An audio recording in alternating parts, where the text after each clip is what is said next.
Kia ora, everyone. I'm sitting with Zero Alpha Designs, the man behind it, Jimmy Flynn. What have you been doing this weekend, mate? You said you've been hanging out with your daughter. That sounds bloody awesome. Yeah, man, just hanging out with Cora, just my 11-year-old daughter. So been watching heaps of cool movies with her and having a laugh and getting out and about. But yeah, it's been a good weekend. I got a few different jobs on the go. I got Zero Alpha on the go and I have a sort of a pay the bills job as well. So I'm on a 5-day.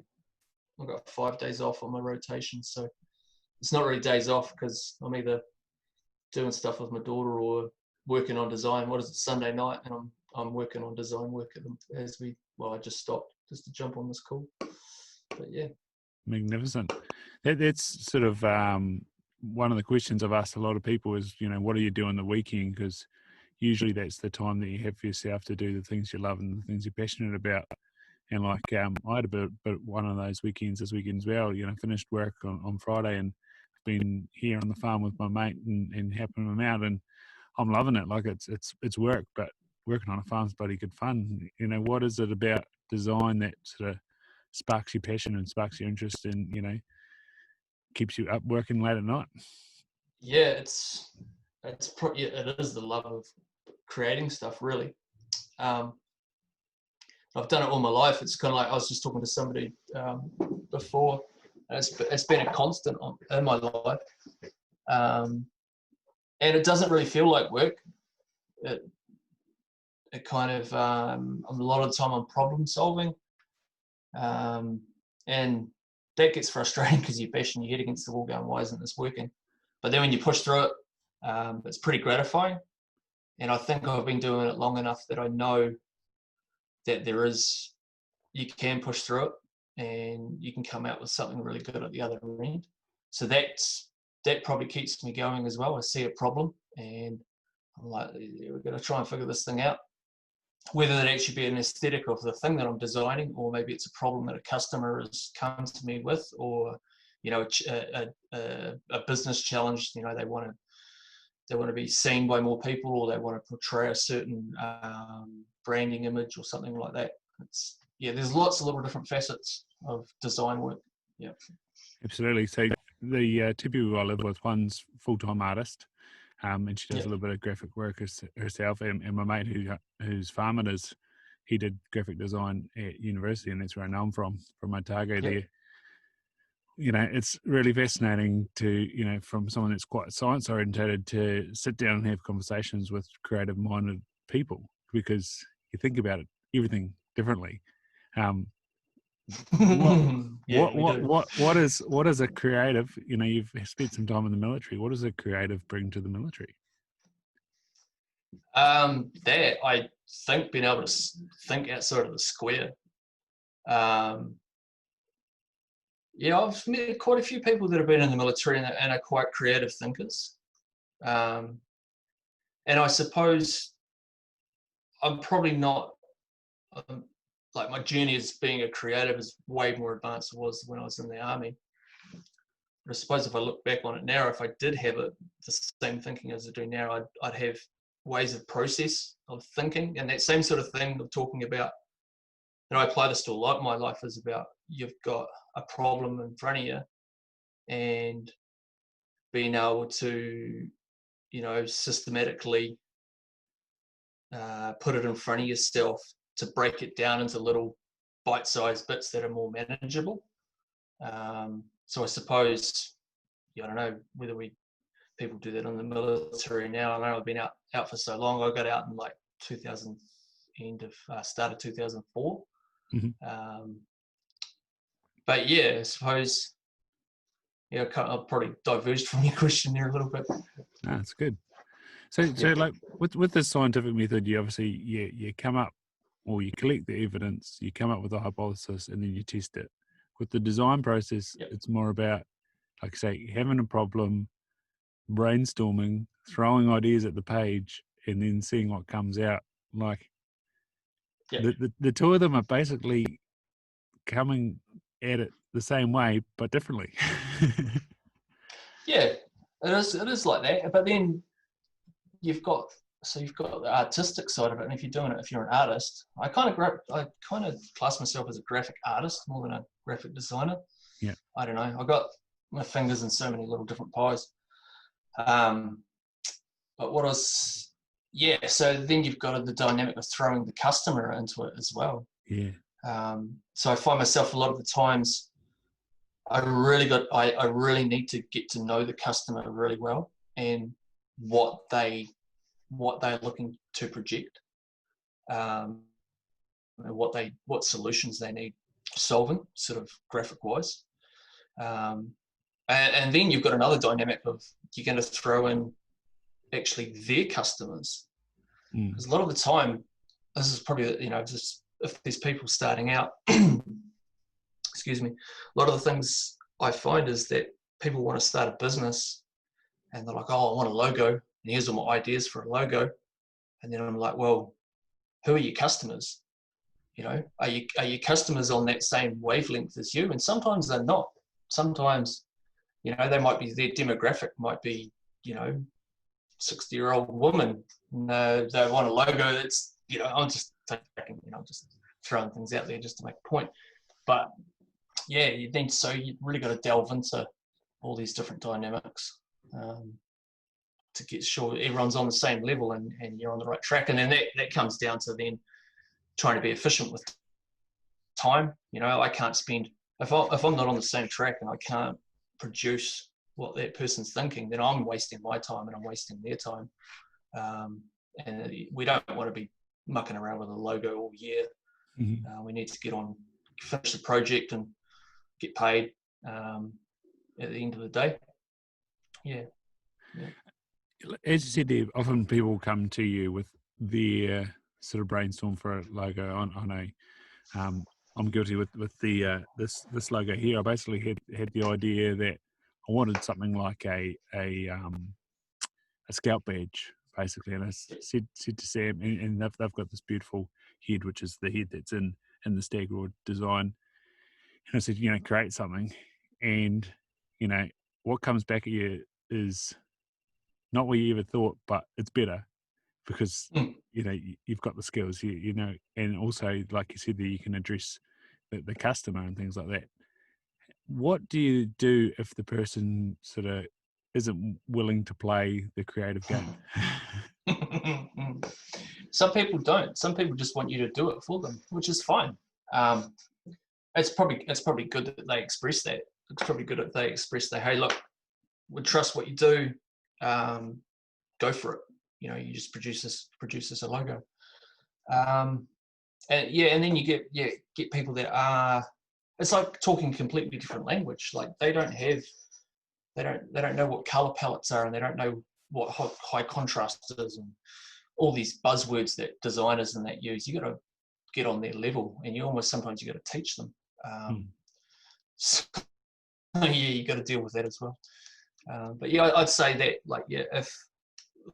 if somebody's looking to just hire a designer, just be clear on what you need. If you want them to take the whole project and run with it, let them know that. Or if you want to be involved in the project, let them know that. I like to have my customers involved in the project. I really look forward to doing that with them and diving a little bit deeper, because there's so much generic, like there's outfits like Fiverr and all that. And I'm not bagging the designers that are on there. A lot of them are young and just starting out. But I think if you're going to have a passion for your business, you want somebody designing your stuff with the same passion, and you almost become a bit of a team. And like I've become pretty close, that I know, like I've been working with Dave at Venator Outdoors and Fitzy at Warfighter Athletic, and those have become like real relationships. We're good mates now, and it's a pretty cool process. Like the role that me and Fitzy are on at the moment at Warfighter Athletic, he's seriously stepping up, and he's doing some really good stuff that's going to come out for that, to do with high-tech clothing and really good active wear and all that sort of stuff. So to be involved in that process I've been helping out with a lot of camouflage patterns for both Warfighter Athletic and Venator Outdoors. That's something that if you're asking what keeps me going, it's like I never thought I'd be doing stuff like that. And that's pretty special to see that happen. Then it gets passed on, like I'm doing the concepts for it, and then it's going up the chain to manufacturers, and we're seeing test garments come back with my stuff on it. That's what really gets me going. Yeah. Correct me if I'm wrong, but that latest camo pattern that you did with Fitzy was based off a Cam Henderson photo. Is that an aerial photo? No, not a Cam Henderson photo, and forgive me. But it was in Hunter's Journal, was it? It was in Hunter's Journal. It was. I can't remember his name. He was an Australian photographer, and he took it from something like 18,000 feet of Mount Araki. And it was an awesome thing to pick colours from. And see from there, I'm not going to let the cat out of the bag, but you're going to just Araki itself, it's a pretty special place for New Zealanders and all that. So to watch, we're going to taking that, and it's going to be set out on the world. And yeah, I take inspiration from that whole thing. And there's other elements that you're going to see come out that's going to feature Mount Araki with the coming campaigns that Warfighter Athletic does. So yeah, it's cool. It's good. Yeah. So, I guess this gets into the weeds a little bit. When you're selecting a camo pattern, what were you trying to achieve? We're trying to achieve. I'll be straight up. We're not.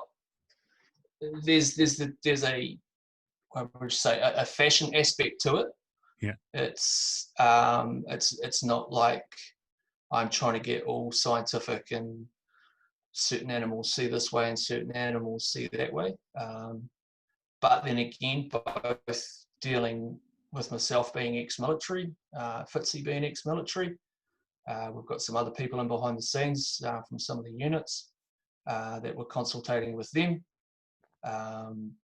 So we're going for a very practical camouflage that is effective for both animals, and a real cross between animals, fashion, and probably humans as well, like disruptive patterns. And trying to have something that's usable in this part of the world. We're going to really push that we are from New Zealand, and it's suited to this climate. So those are the objectives of the camouflage patterns. That's wicked, mate. And obviously the other line that Fitzy's pushing is the tour, the warrior mindset. What's it like to connect with Māori heritage of this country? That's something that's pretty close to my heart, in the fact that I don't have any Māori in me at all, but I am a Pākehā, but I am ex-military, Ngāti Tumawenga, and have some really good friends of mine that are part of that culture. So as far, and that comes up for me too, being a designer. I don't know whether you've seen the design we did. It was called Onward. It was two taniwha.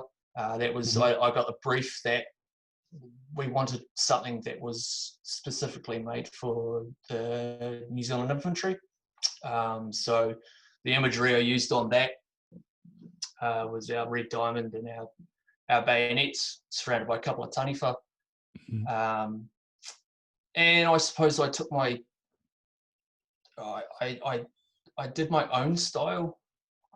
I don't believe until I probably go, and I think at one stage I'd like to go and get trained properly how to draw that stuff.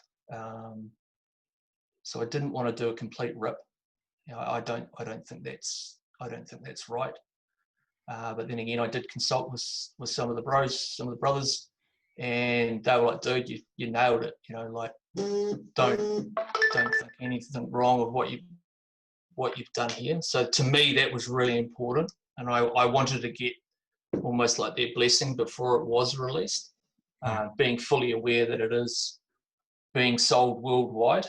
And I've had some sort of straight up conversations with people about that. Oh, can you do this for us? And I'm like, oh, I'm not doing it.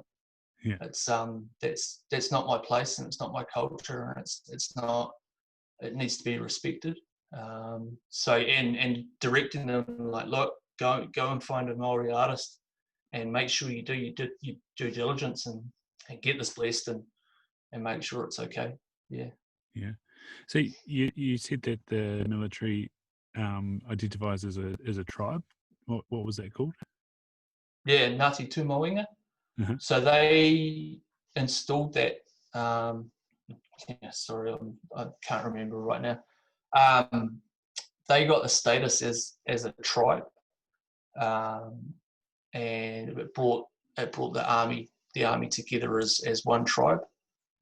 So effectively, anyone who's been in the army is part of that tribe. So that's, if anyone wants to know what my tribe is, that's what it is. Yep. Awesome. So what's some of the protocols that you guys follow to sort of identify and become members of that tribe? When you go and do basic training in Wairu, you spend a night in the marae there, where they tell you about the history and everything. I was a little bit different. I did my basic through 2nd 1st Battalion. They decided that they wanted to have their infantry guys come and do an infantry basic instead of an all arms basic in Wairu. So technically, I haven't actually done that night in the marae, so I can't actually tell you straight off exactly what happens there. I ended up doing all my basic training down in Tekapo instead of doing it in Wairu, and then we just carried straight on through and went into our core training. It was a one-off thing. I think the battalion was wanting to make sure the standard of their soldiers wasn't getting tainted by all arms. So being trained by the other arms, like the engineers, something like that. So it was a little bit of a different route for me. And just while we're on the tribes aspect, where does Māori show up on the day-to-day within the military? It's there a lot. I know, like each battalion, we have our own hakas. Mm-hmm. We have our own battalion hakas. There's obviously, like on our parades grounds, there's a lot of there's down at Burnham at 2nd 1st. Our entrance way to the parade ground has Maori carvings on it.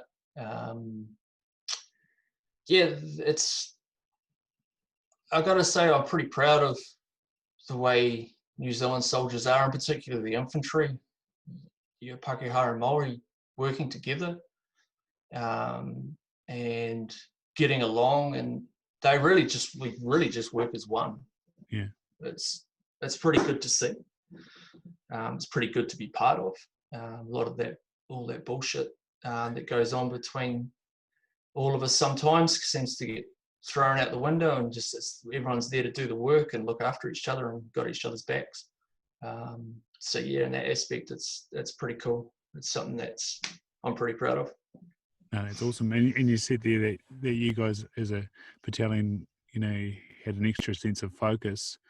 You're a team and all that sort of stuff. What do you think, for your experience, made it special to have that real focused and job at hand type induction?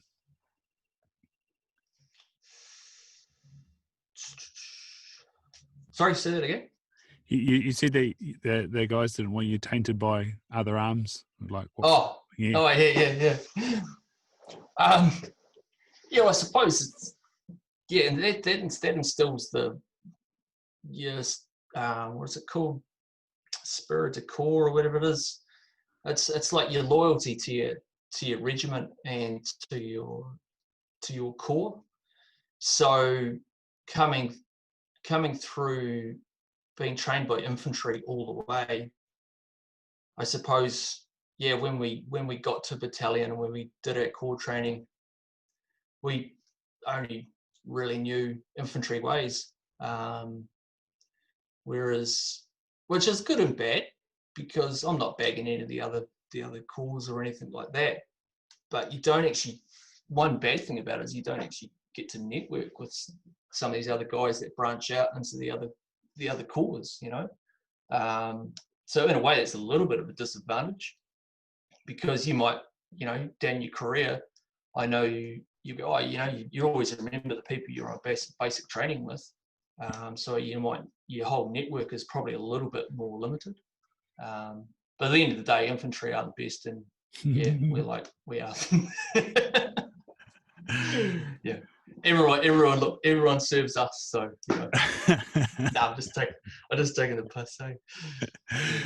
Okay, but say I'm gonna get you to defend why infantry is the best. What's the sort of standards that infantry keep that make them the best?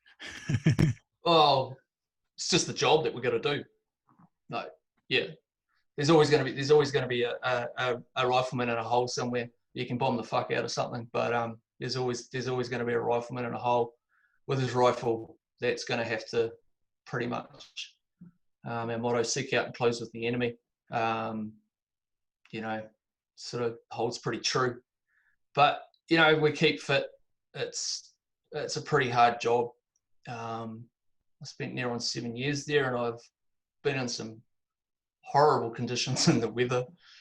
All seasons in weather train. It's another part of our motto. You know, pissing down rain, snowing, and then like got to deploy over to Timor, like 40-degree heat, absolutely like just dying in heat. Literally did one time. I got heat exhaustion, had to get choppered out. So yeah, and I don't know.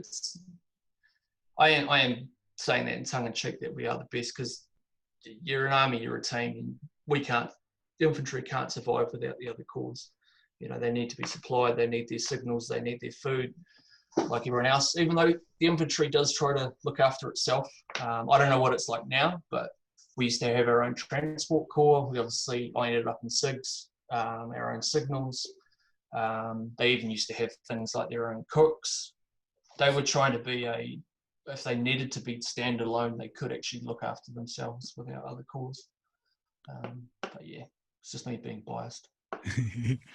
And so how does it differ hanging out in Tekapo as opposed to middle of the North Island or Burnham?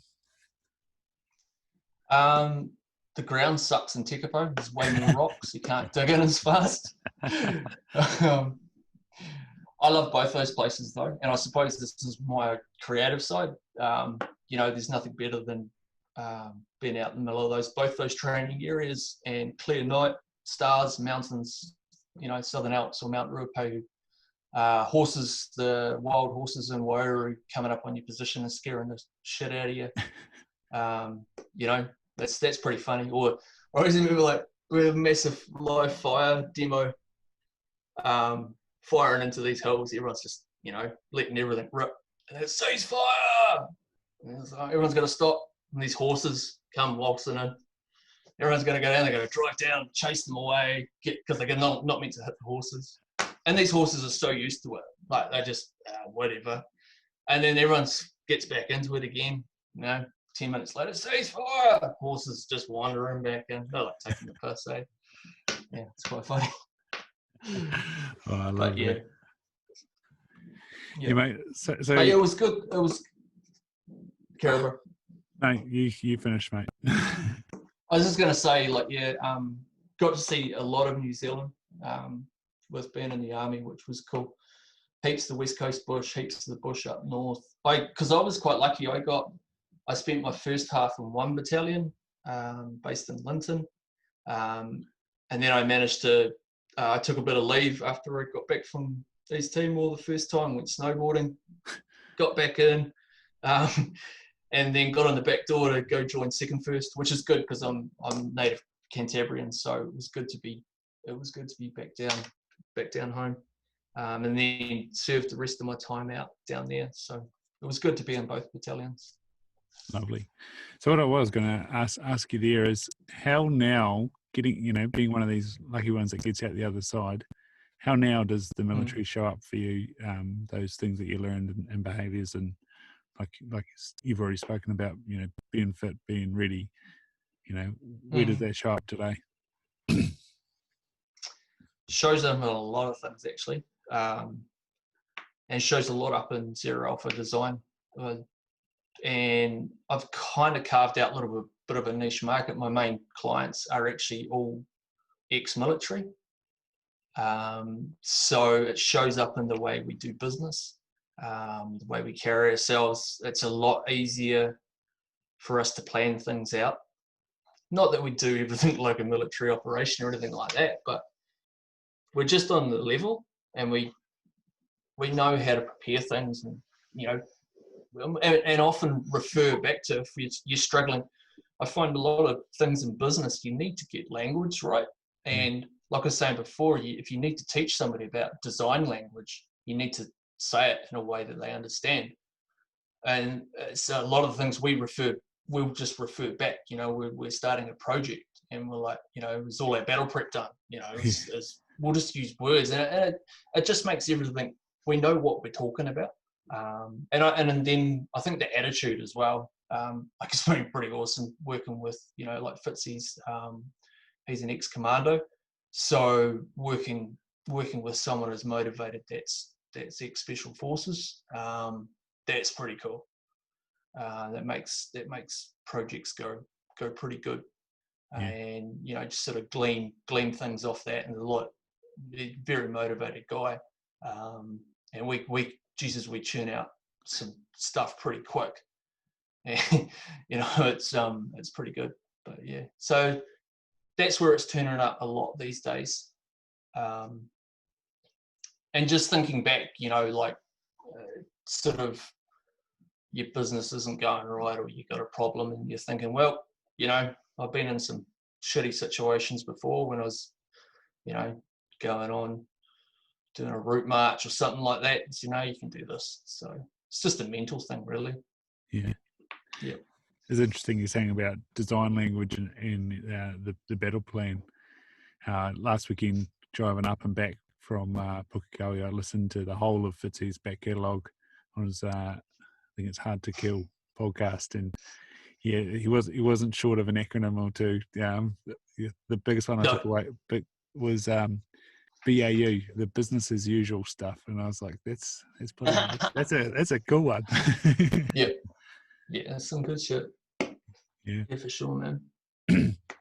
So as you were saying earlier, I sort of heard about you through Dave Perry and then through Fitzy, and then the other day you got inspired by lockdown watching some hunting videos, and you created a fantastic design, mate.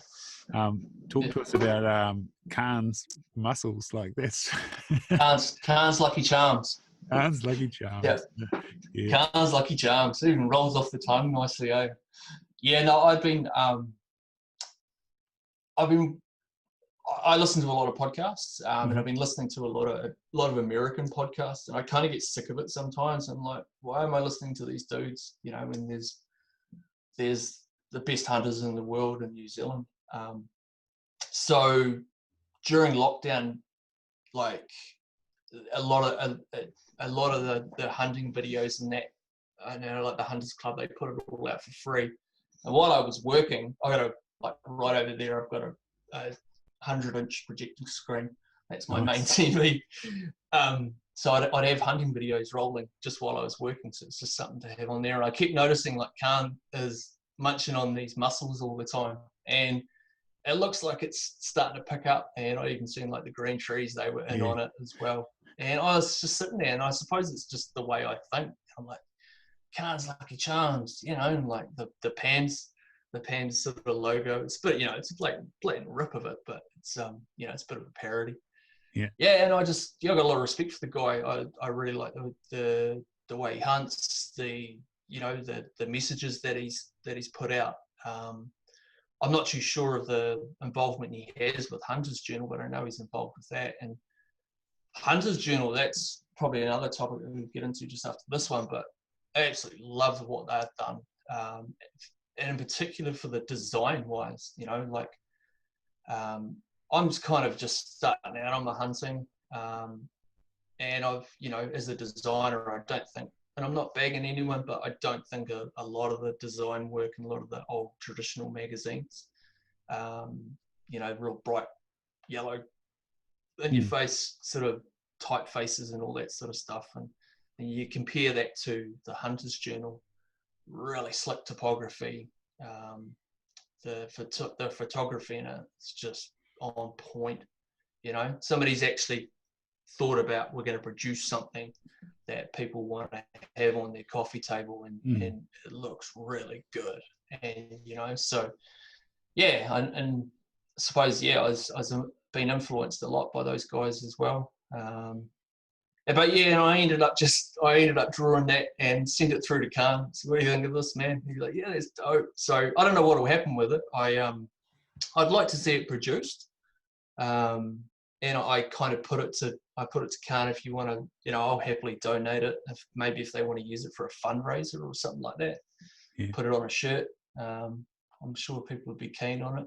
But yeah, that's just the little things I do, like I did some work for Cayuga Broadheads in Aussie. Awesome. Really proud of that one. Yeah, dude, the best broadheads. They're absolutely dope. I've got them flying pretty much exactly the same as my field tips. And so yeah, I'm sold on them. And they're really good blokes to deal with. But yeah, I was drawing up some buffalo skulls. And just thought, be a cheeky bugger and send one through. Timed it well. They were looking to produce some new t-shirts. So commissioned me to do a couple of t-shirts for them. One thing I was really proud of is we ended up getting them printed here in Nelson, which was cool. I team up with family outfit Capera Design, Katie and Paulo here in Nelson. Absolutely, he's such a good screen printer, and just a Kiwi business operating from out of the garage, but top notch screen printers.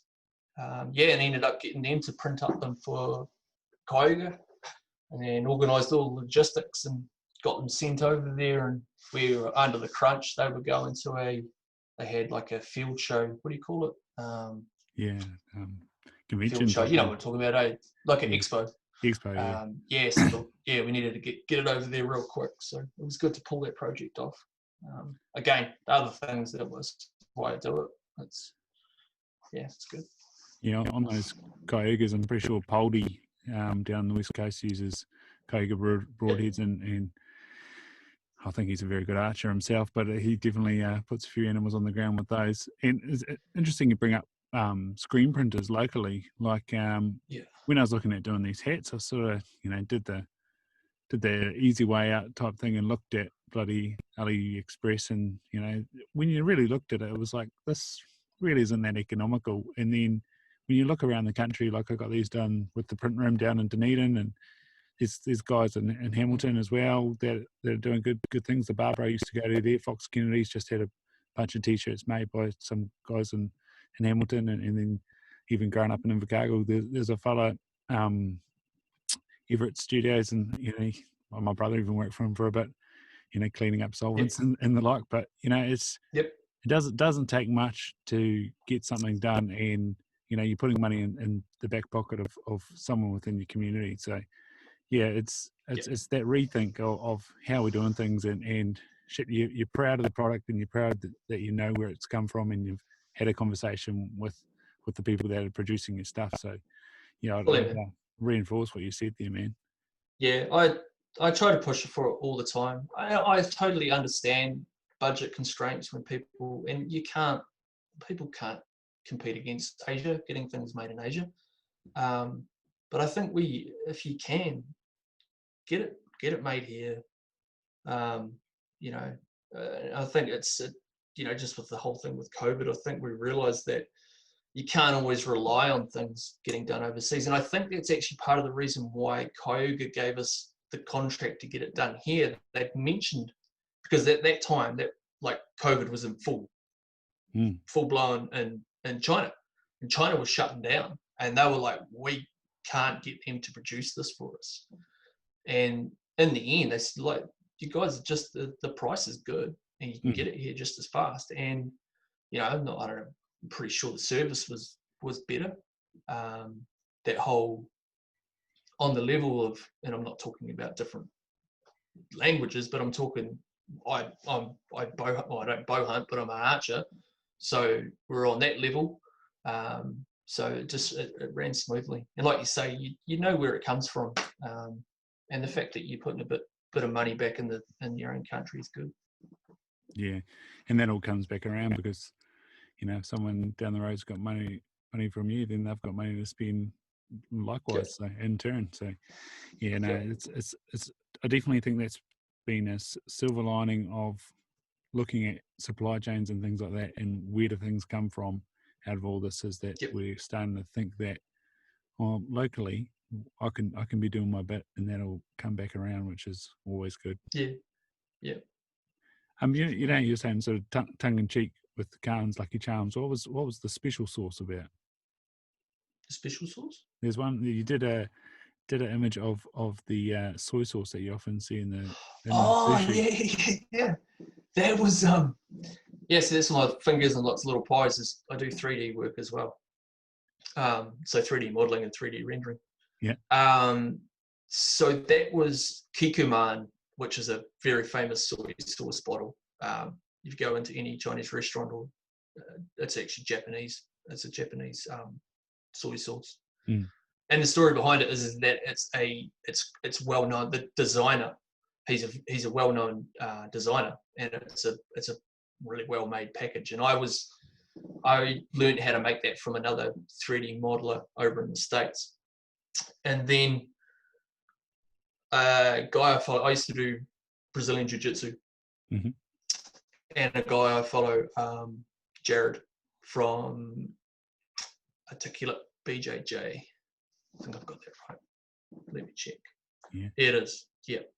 And I did that up for him. So it was ashigarami, which is heel hooks, and that's one of his things.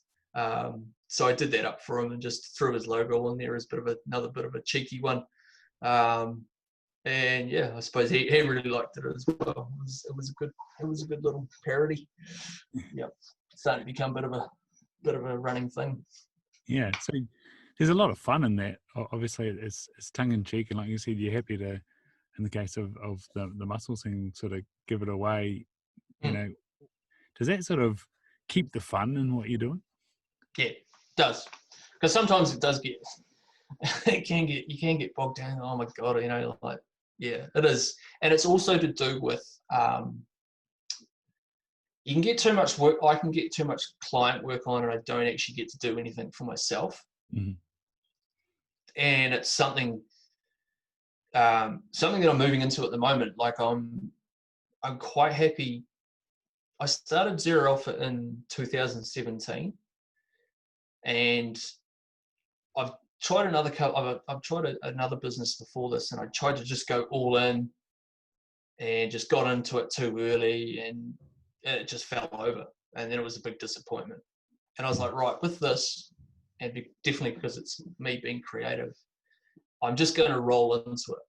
And I've always had another sideline job bringing in extra money, so it kind of relieves the pressure of, I'm not always relying on Zero Alpha to make money from and live on. Mm-hmm. So it takes that pressure off, and it allows me to still be creative. But then what I was finding was I had so much work on and doing work for clients, and as much as I get to be creative in that, at the end of the day, I am producing something for somebody else. And where I'm at now, I'm quite comfortable with the workload I've got. And as I said, I'm not a bow hunter, but I'm about to be. I've been like practicing my shooting for the last 12 months, and really confident out to 40 meters, probably even 50 meters now. Really tight groups. So now it's time to. I wanted to put that in to make sure I can take an animal down properly. And now it's time to go and put that into practice. So I need to make time to go out in the bush. So I'm at this point where I need to make time to go on these missions, to keep doing work, like creative work for myself, and juggle, well, not juggle, but have time to put in for my clients that I've got. So it is a little bit of a shift. Instead of working on 3D work at 8 o'clock on Sunday night, I should be coming home from the Cobb Valley, hopefully with some meat. And I'm not even worried. That's another thing, is like being out of the army for so long. I want to really, you do miss being out in the bush. You kind of realize, I think as you get older, you kind of realize, shit, why aren't I out there anymore? Sort of, instead of just being cooped up in the studio. I've slowly moved away from cities. I've kind of had enough of cities, and I'd rather be in the middle of nowhere. I'm quite happy as long as I've got an internet connection. All my work is remote. All my clients are remote, so we just do this over Zoom or whatever you want to use. So yeah, I'd rather be as more rural I am, the better. Yeah, man. Yeah.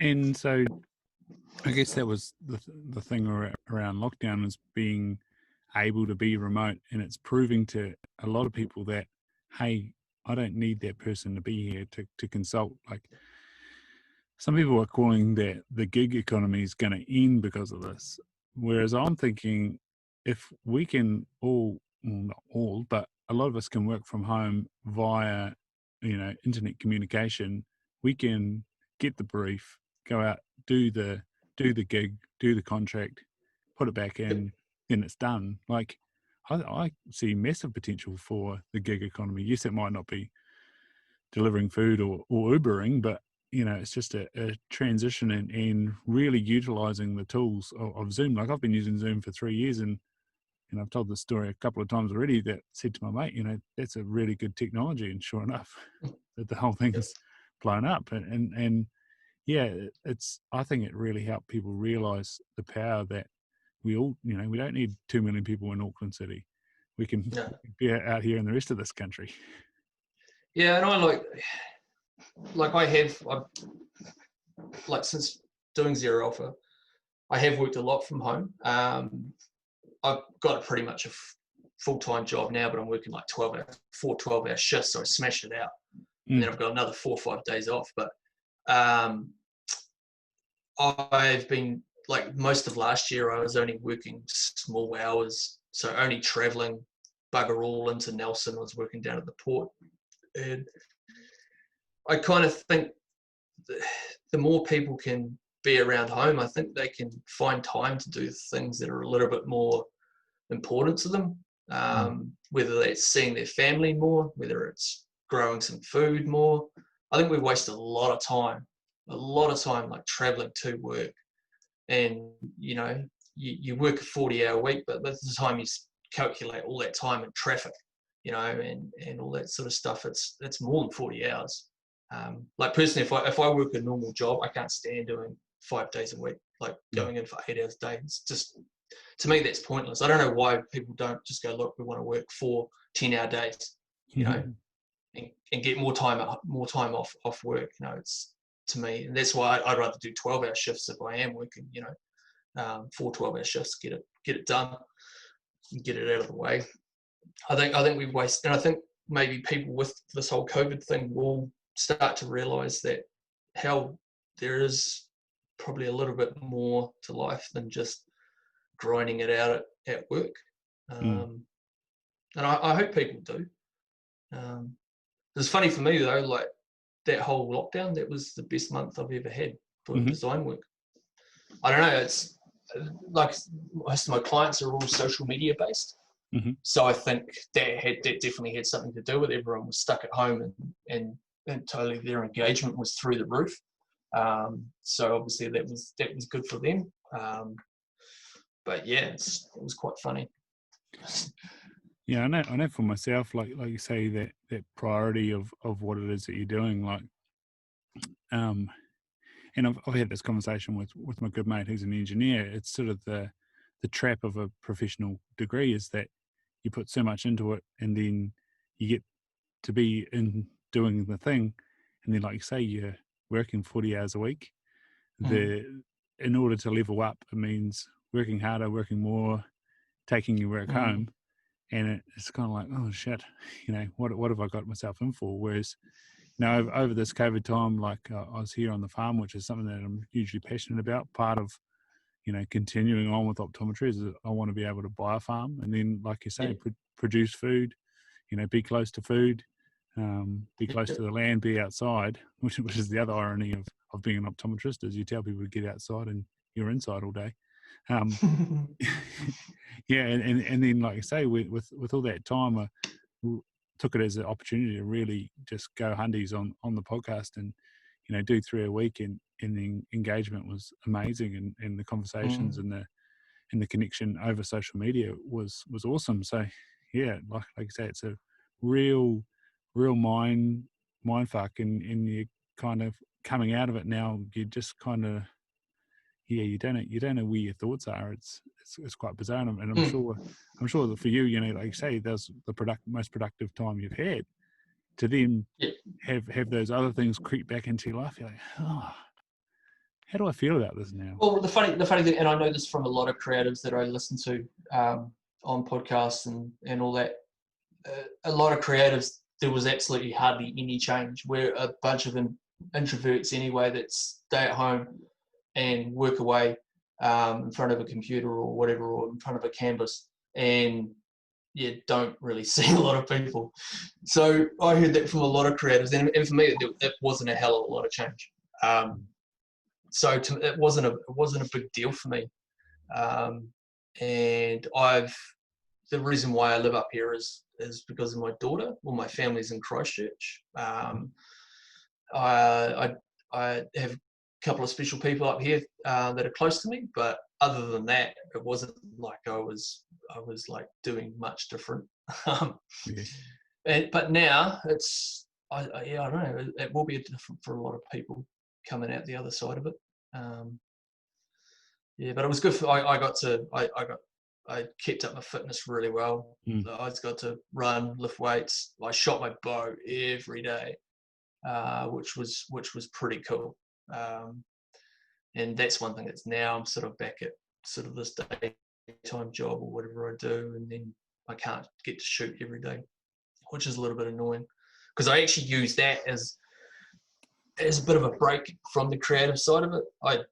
The whole archery is almost like a meditation for me, just to get in that mind space to be hitting your target right, and the whole process of the shot process. That's another aspect of it that I love, which is real cool. Absolutely, man. I was about the same. I was shooting every day, and then because on the farm there's plenty of land, I was going out rabbit shooting and taking a few rabbits with the bow. It was just like, heck yeah, this is getting good. But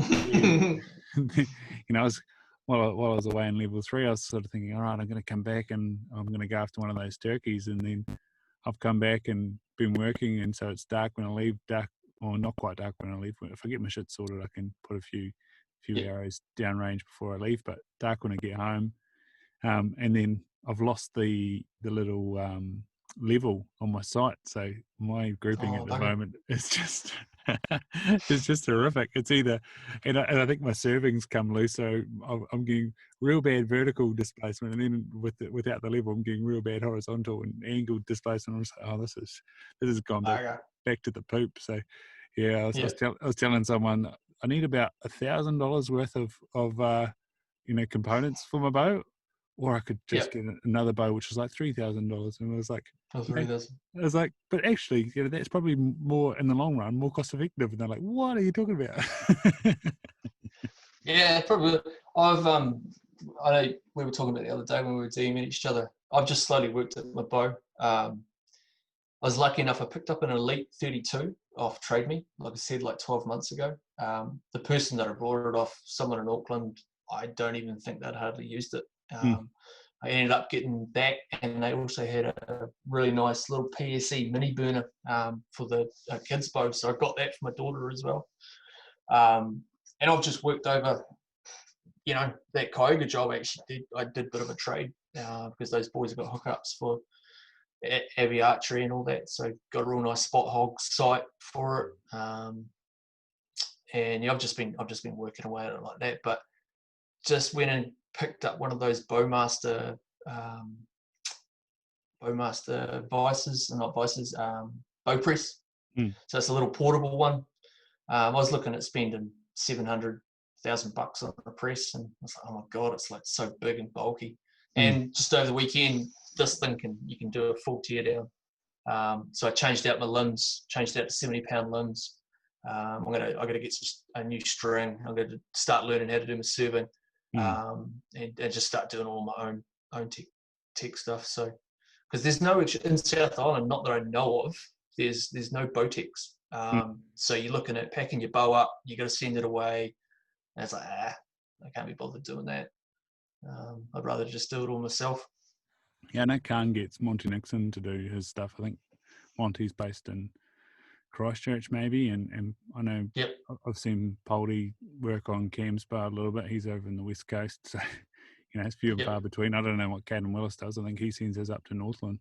So it's chaos. Yeah, well, I can be, it's like, I've got to pack my bow up, and then you got to pay for the price for it to get up there and get back, and then you haven't got it for so long. Yeah. But yeah, so I've probably, I picked up a bow vice. It's called a Beta or something like that. It's a German thing. They're at Abbey Archery. I must have spent like around $200. So I've now got bow vice, and you can do all my work on myself. So it's pretty cool. Yeah, I know you and I were talking about Dave Earls from Custom Turrets. Yeah, that's the lucky thing about being a manufacturer is he's built his own.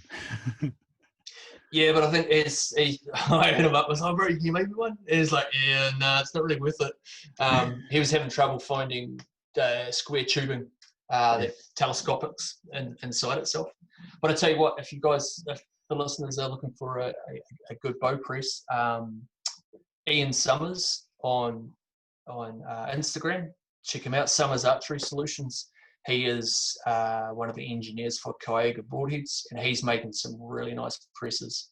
And Dave had a look at those over the photos. And he's like, yeah, they look like they're pretty good. So if you are looking, and he's making a bunch at the moment, and then I'd say he's going to get some prices together and get one, see if they can get shipped over. But yeah, hit him up. I think he had a bench top version for I think it might have been about $650 Australian. Nice. Which is pretty reasonable. Yeah. Yep. Yeah, I know Andy Ross that I've had on a couple of times.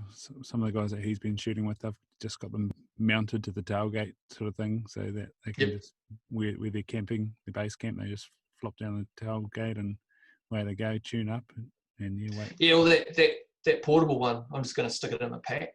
It's might be a little bit difficult working on it without a vice, but I'm sure if I get derailed or something like that, it'll be worth carrying it. Then you can just sort of fix your bow up in the field, which is something you need to think about. Yeah, you're saying how you're getting those broadheads to hit the same as your field points. Where have you sort of done your learning in terms of tuning the arrows and tuning your bow? Dave. Yeah. No, just following all the information. He's helped me out. He's an absolute legend. Yeah, pretty much. He's such a good dude. From Concept Turrets. Concept Turrets, is it? Custom Turrets. Custom Turrets, yeah. And just online. I just, like anyone else, I'll go deep and then just actually put it into practice. Yeah. But yeah, I was quite surprised. I'd read all these things. Oh, it's really hard to get them to hit the same place and all that sort of thing. And I'm still running a Whisper biscuit. Yeah, man. I was like, it works. So I tuned that up a little bit, did a little bit of paper tuning, and then I was just banging them into each other, and they're fucking bang on. So David said that's another reason why I went with the Kyoga broadheads, was they said they tuned really easy and flew really, really accurate. Yeah. So it's good to know. Yeah. And so with getting them in the same pot, is that across all distances? I was getting it out to 40 meters. Yeah, and they're hitting the same. So and for me at the moment, like if I start pushing out beyond 40 meters, then I'm not running a stabilizer at the moment, and I think that's what's letting me down on those longer distances. Yeah. Further out you go, the more your sights are moving around. Mm-hmm.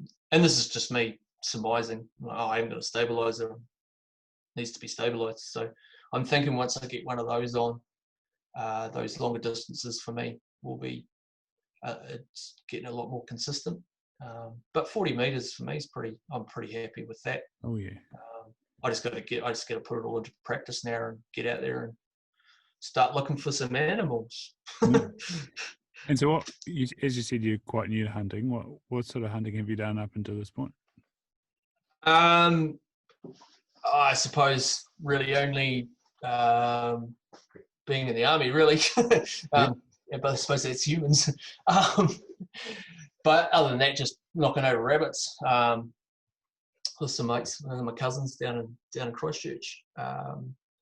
That's about it, to be honest. I grew up. My dad, we were always doing a lot of indoor shooting, indoor 22 small bore, and then obviously, joining the army, got a lot of experience on a lot of different weapon systems, and then after that, I ended up building an AR.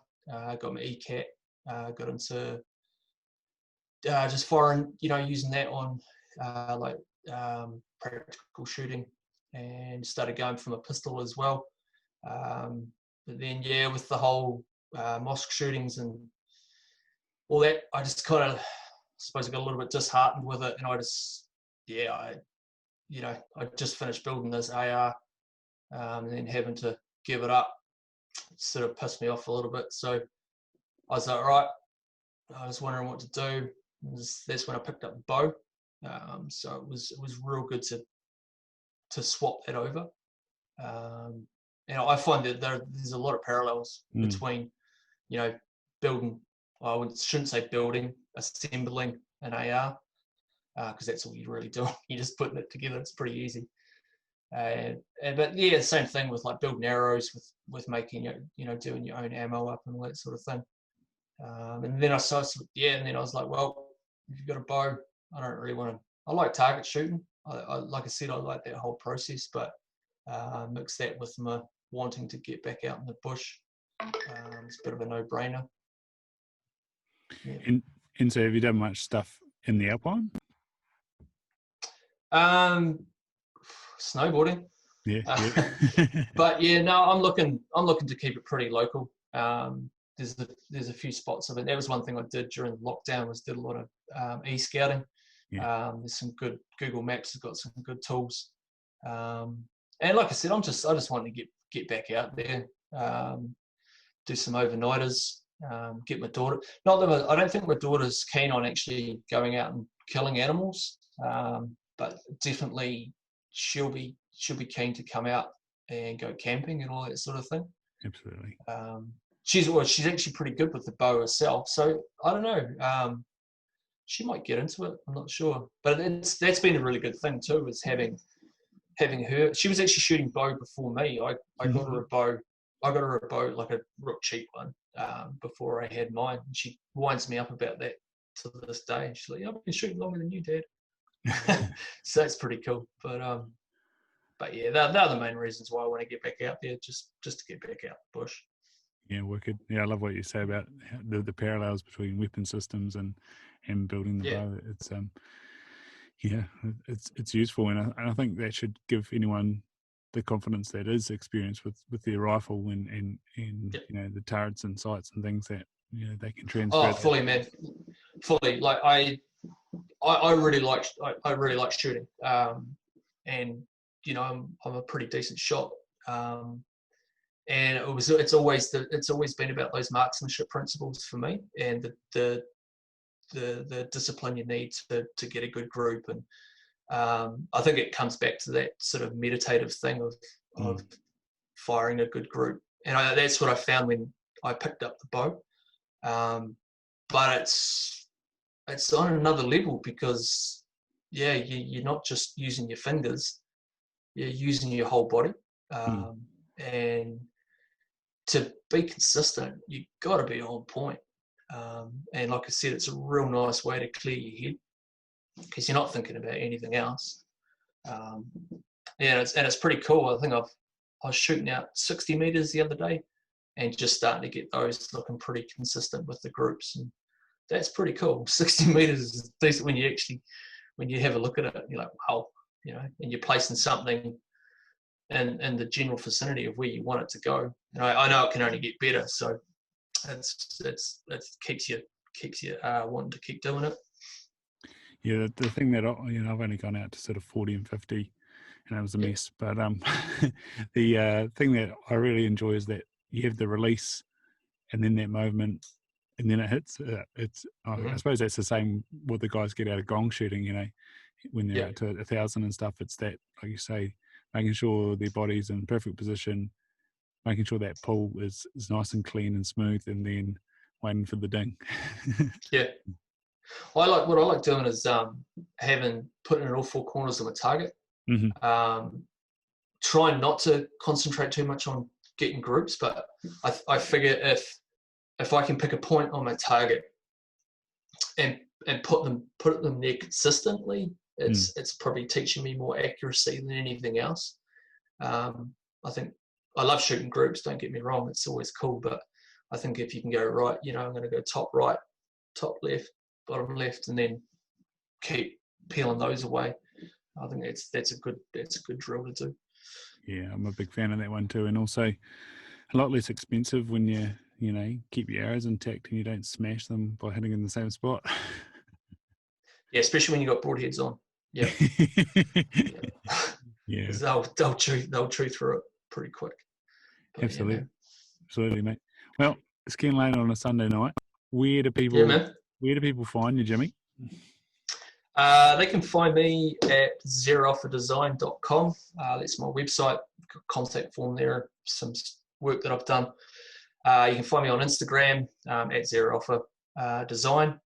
Where else can you find me? That's about it. I don't really do any other social media. I'm not a big fan of Facebook, so you won't find me there. But yeah, if you want to hit me up, feel free. If you've got any design stuff you want to talk about, more than happy to have a chat about it and see what we can do. But yeah, that's me. Legend, mate. This is bloody cool to connect. Like I said, I've heard your name for a wee while now, and then Carnes Lucky Charms popped up. I was like, gotta have a chat to this man, mate. Yeah, cool, man. It's all good. What would you leave us with? I sort of think it like something that always shows up in your life, and it never does you wrong, or when you're having one of those moments of flow. Yeah.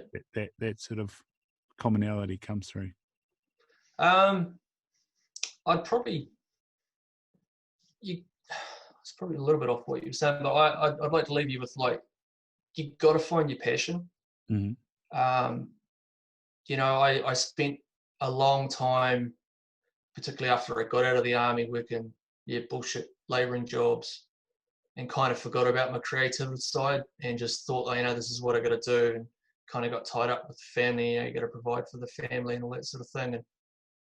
And in the end, it wasn't doing me anything. It was detrimental. And I think once I realized that, my passion is creativity and creating. Even if I'm not making, $1,000 a week, doesn't matter.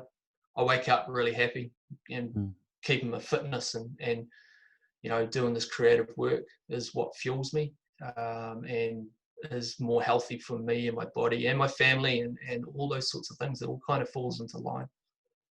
So yeah, you got to find your passion and do it, grab it. Yep. Love it, mate. Thanks so much. No worries, man. Yeah, thank you for coming on board the podcast. Cheers. No worries. It's pretty stoked to be asked, man. It's cool. Legend, man. Awesome.